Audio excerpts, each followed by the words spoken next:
Hi viewers, welcome to our channel. ప్రస్తుతం మనతో పాటు దాము బాలాజీ గారు, సీనియర్ జర్నలిస్ట్, వారితో ఒకసారి మాట్లాడుతున్నాం. సార్ నమస్కారం. సార్ నమస్తే. సార్ కూటమి గవర్నమెంట్ ఫామ్ చేసిన తర్వాత నాగబాబు గారి పరిస్థితి ఇప్పటి వరకు కూడా గందరగోళంగానే ఉంది. అంటే ఎన్నో రకాల రూమర్స్ వచ్చేసాయి. ఆయన టీటీడీ చైర్మన్ అవుతారని, రాజ్యసభకు పంపిస్తారని చెప్పేసి వచ్చాయి. తర్వాత వీళ్ళే అనౌన్స్ చేశారు, మేము ఎమ్మెల్సీగా గెలిపించుకొని క్యాబినెట్లోకి తీసుకుంటామని చెప్పారు. ఇప్పుడు చూస్తే ఇవేమీ లేవు. ఆయనకి రాజ్యసభ లేదు, ఎమ్మెల్సీ లేదు, మంత్రి పదవి లేదని చెప్పేసి రకరకాల వార్తలు అయితే కొన్ని రోజుల నుంచి కూడా స్ప్రెడ్ అవుతున్నాయి. సార్ మరి ఏంటి నాగబాబు గారి పరిస్థితి? ఆయనకు ఏదన్నా పొజిషన్ ఇస్తారా, ఇవ్వరా? చంద్రబాబు నాయుడు గారు ఎందుకు ఇంకా ఆయన విషయంలో డిసిజన్ తీసుకోవట్లేదు సార్?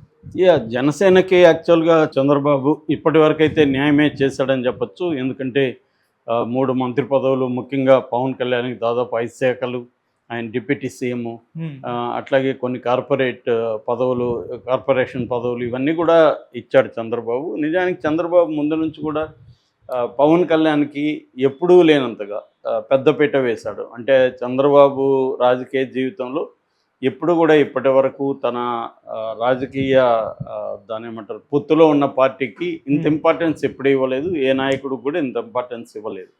పవన్ కళ్యాణ్కి అది ఇచ్చాడు. దానికి చంద్రబాబుకు ఉండే రీజన్స్ కూడా ఉన్నాయి. ఎందుకంటే ఆయన ఇది చివరి ఎన్నికలు అనుకున్నాడు.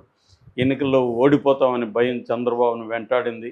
జగన్ ఎందుకంటే స్ట్రాంగ్గా ఉన్నాడు, తీవ్రమైన వ్యతిరేకత ప్రజల్లో లేదు, ఒక వర్గానికి జగన్ పథకాలు అందాయి. కాబట్టి జగన్ని ఇప్పుడు కానీ మనం ఓడించకపోతే ఇంకా ఓడించడం కష్టము అన్న దీంట్లో ఆయన పవన్ కళ్యాణ్ నమ్ముకోవాల్సిన పరిస్థితి ఏర్పడింది. నిజానికి రిజల్ట్స్ వేరే రకంగా వచ్చాయి. పవన్ కళ్యాణ్ లేకపోయినా ఈయనకి అబ్సల్యూట్ మెజార్టీ అయితే 134 సీట్స్ వచ్చాయి. కానీ పవన్ కళ్యాణ్ సహాయం పొత్తు లేకపోతే అసలు ఇటువైపు టర్న్ అయ్యేదే కాదు. అది కూడా వాస్తవమే. అందుకని గెలిచిన తర్వాత కూడా పవన్ కళ్యాణ్కి ఇంపార్టెన్స్ ఇచ్చాడు. అయితే ఇప్పుడు పవన్ కళ్యాణ్తో పాటు ముందు నుంచి కూడా వెన్నంటి ఉండడం, జనసేనలో కూడా చాలా కీలక పాత్ర వహించడం, ముఖ్యంగా జనసేన పార్టీ స్ట్రక్చర్ని నిర్మించడానికి, కేడర్తో మాట్లాడడానికి, పవన్ కళ్యాణ్కి కేడర్కు ఉన్న గ్యాప్ని తొలగించడానికి నాగబాబు చాలా విశేష కృషి చేశాడని చెప్పచ్చు. అంటే కేవలం ఆయన అన్నగానే కాకుండా ఒక పార్టీ నాయకుడిగా కూడా ఆయన రోలు జనసేనలో చాలా గట్టిగానే ఉంది. సో అందుకని ఆయనకి పదవులు ఇవ్వడం అనేది అసహజం కాదు, అడగడం కూడా ఏమీ ఘోరమో నేరమో కాదు. కానీ చంద్రబాబు ఇప్పటి వరకు ఏమీ ఇవ్వట్లేదు. మామూలుగా ఫస్ట్లో మనకి రాజ్యసభ సభ్యుడిగా కోరుకుంటున్నారనేది వచ్చింది. ఎందుకంటే పవన్ కళ్యాణ్కి కూడా లాంగ్ టర్మ్ ప్రయోజనాలు, షార్ట్ టర్మ్, ప్రతి పొలిటికల్ పార్టీకి లాంగ్ టర్మ్, షార్ట్ టర్మ్ ప్రయోజనాలు ఉంటాయి. పవన్ కళ్యాణ్కి కూడా లాంగ్ టర్మ్ ఉంటుంది. లాంగ్ టర్మ్ ఉండడం అంటే ఏంటి? సెంటర్తో, ముఖ్యంగా బీజేపీ అధినాయకత్వంతో సంబంధాలు మెయింటైన్ చేయాలి. ప్రతి రీజనల్ పార్టీకి కూడా ఢిల్లీలో ఒక స్ట్రాంగ్ లైజనింగ్ చేసేవాళ్ళు కావాలి. అంటే కేంద్రంతో లైజనింగ్ చేసేవాళ్ళు, నమ్మకమైన లాయల్టీ ఫస్ట్ ప్రయారిటీ, దాని తర్వాత టాలెంట్, ఇవి ఉండాలి. ఇది ప్రతి ఒక్కరు పెట్టుకుంటారు. చంద్రబాబు అయినా, జగన్ అయినా, కేసీఆర్ అయినా, రేవంత్ రెడ్డి అయినా తన మనుషులను అక్కడ కొంతమందిని పెట్టుకోవడం అనేది కంపల్సరీ. అలాగా పవన్ కళ్యాణ్కి కూడా నాగబాబు కంటే టాలెంట్ విషయంలో కానీ, లేకపోతే లాయల్టీ విషయంలో కానీ నాగబాబు కంటే ఇంకెవరు కూడా జనసేనలో లేరు.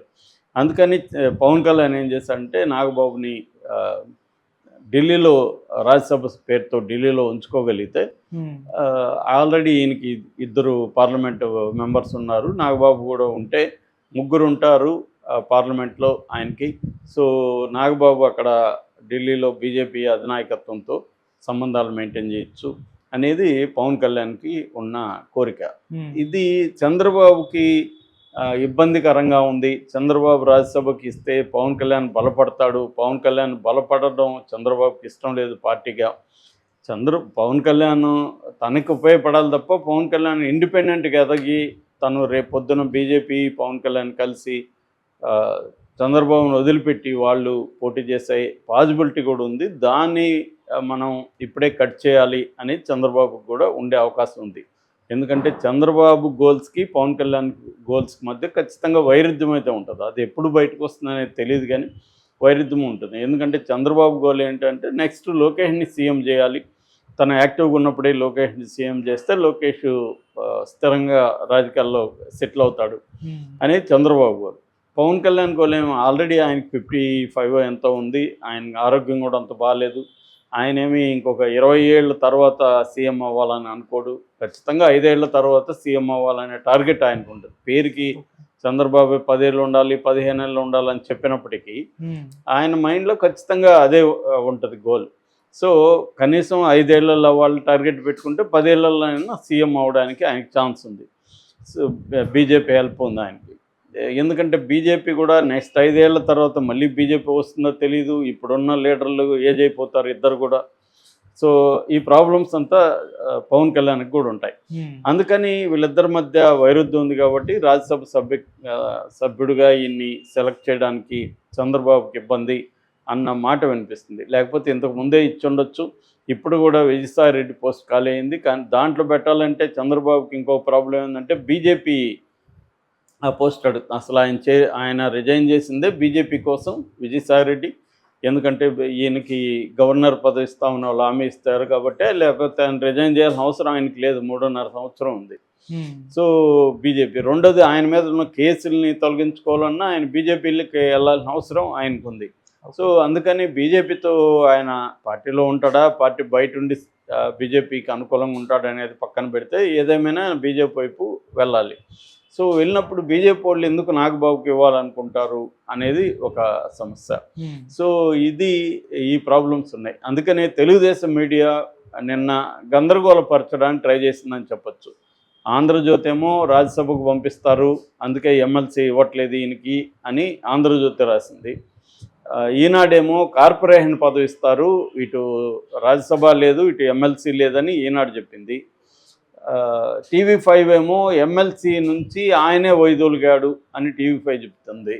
సో ఇది కన్ఫ్యూజన్ ఉంది. మామూలుగా అయితే 2 రకాల ఇది ఎంతవరకు వచ్చింది, ఇప్పుడు 3వది యాడ్ అయింది. 2 ఏంటంటే, ఒకటి రాజ్యసభ, లేదు ఎమ్మెల్సీగా చేసి మంత్రి పదవి ఎవరికన్నా ఒక శాఖను తీసేసుకొని అందులో ఈయనకి ఇవ్వడం, అది ఒక ప్రపోజల్. 3వది ఇప్పుడు ఈనాడు చెప్తుండేది ఈ 2 కాదు, కార్పొరేషన్ పదవి ఇస్తారు అని. మరి కార్పొరేషన్ పదవి సాటిస్ఫై అవుతారా? యాక్చువల్గా ఆయన టీటీడీ చైర్మన్ పోస్ట్ కోరుకున్నాడు అనేది కూడా మనకు బిగినింగ్లో చెప్పారు. సో అవేవి లేకుండా ఇప్పుడు గుంపులో గోయిందలాగా ఇంకొక కార్పొరేషన్ పదవి ఇస్తే ఆయనకి పెద్ద మార్క్ ఏమి ఉండదు కదా, ఆయన మార్కు చూపించడానికి ఏముండదు. సో ఎమ్మెల్సీగా ఉండి మంత్రిగా ఉంటే ఆయనకి ఇది ఉంటుంది. కాకపోతే ఒకే ఫ్యామిలీలో 2 మంత్రులుగా ఉండడం కరెక్టా జనసేనకి అనేది ఒక చర్చ. అలా అనుకున్నప్పుడు చంద్రబాబు లోకేష్ ఉన్నారు కదా అనేది ఇంకొకటి. సో ఈ గందరగోళం అయితే నడుస్తుంది. సో దీంట్లో ఏం జరుగుతుందనేది చూడాలి. తెలుగుదేశం కేడర్ కూడా మన రాజ్యసభ నాగబాబుకి రాజ్యసభ కానీ మంత్రి కానీ ఇవ్వడం పట్ల కొంత వ్యతిరేకత ఉన్నట్టు కనబడుతుంది. ఎందుకంటే ఆల్రెడీ పవన్ కళ్యాణ్ ఈ ప్రభుత్వాన్ని ఇరుకున పెట్టే విధంగా మాట్లాడుతున్నాడు. ఆల్రెడీ నాగబాబు ఎలా మాట్లాడతాడో మనకు తెలుసు, ఆయన ట్వీట్లు కానీ అది కానీ. రేపొద్దున ఆయన కూడా ఇరుకున పెట్టే విధంగా ఇద్దరు తయారయ్యారనుకో ఇంకా డబుల్ తలనొప్పులు తయారవుతాయి. దాని బదులు ఒకవేళ వరస్ట్ అంటే రాజ్యసభ ఇచ్చినా పర్వాలేదు కానీ మంత్రిగా మాత్రం వద్దు అన్నది వీళ్ళకుంది. అంటే ఏదేమైనా ఆయన ఇంపార్టెంట్ పోస్ట్లో ఉంటే రేపు పొద్దున ఇరుకును పెట్టే విధంగా ఇద్దరు కలిసి అన్నదమ్ముళ్ళు చేస్తారు. అది కట్ చేస్తే మంచి చంద్రబాబు అనేది కేటర్